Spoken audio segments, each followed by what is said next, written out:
Icontaf Podcast. Bienvenue dans ce nouvel épisode. Trouver un vêtement à sa taille, pourquoi c'est si compliqué? Tu sais, plus j'avance, plus je me rends compte que le choix d'un vêtement n'est jamais juste un choix. C'est souvent un compromis. Un compromis entre ton corps, ton budget, ton énergie, ton identité et un système qui, lui, n'est pas pensé pour toi. Pas vraiment. Aujourd'hui, je voudrais parler de quelque chose que tu as sûrement déjà vécu.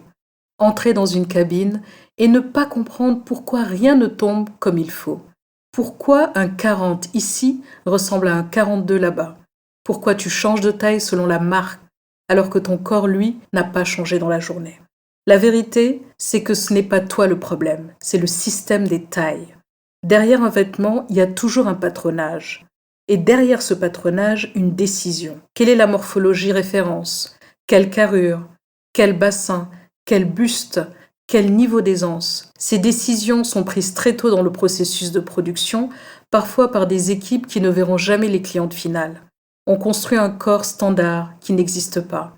Et ensuite, on te demande d'y entrer. Et pourtant, nos corps racontent des histoires différentes. Moi, par exemple, j'ai grandi dans une maison où le tissu avait une valeur particulière. Mon père travaillait dans une usine qui fabriquait du wax en coton et me ramenait des chutes de confection, des morceaux magnifiques, parfois irréguliers, parfois très précieux. J'ai pu tester ces tissus, griffonner mes modèles de couture dès l'âge de 10 ans, les imaginer uniquement pour mon corps et suivre leur processus de création auprès de couturiers talentueux en Afrique. Et peut-être que c'est pour ça que très tôt, j'ai compris que le vêtement devait s'adapter à toi et pas l'inverse. Alors quand je te parle des tailles, je te parle pas depuis un piédestal, non. Je te parle depuis ce mélange d'expérience, d'observation, parce que tout le monde connaît cette sensation étrange, celle de se dire « c'est moi qui ne rentre dans rien », alors que c'est le système qui ne rentre dans personne. Et quand on regarde de plus près, il y a des raisons.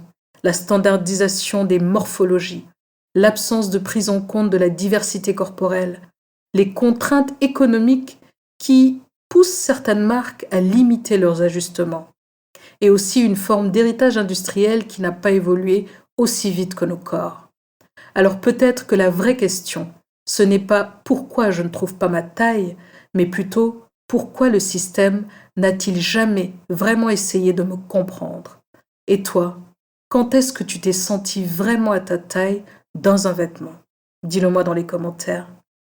Dans le prochain épisode, on va parler d'un sujet que j'aime particulièrement. Alors abonne-toi, installe-toi. Le prochain épisode se titre « Pourquoi certains vêtements te donnent de la force ?» Tu peux également continuer à me suivre sur les réseaux sociaux, sur TikTok et Instagram. Tout est dans la bio. Icontaf, l'icône se tisse ici. Bienvenue.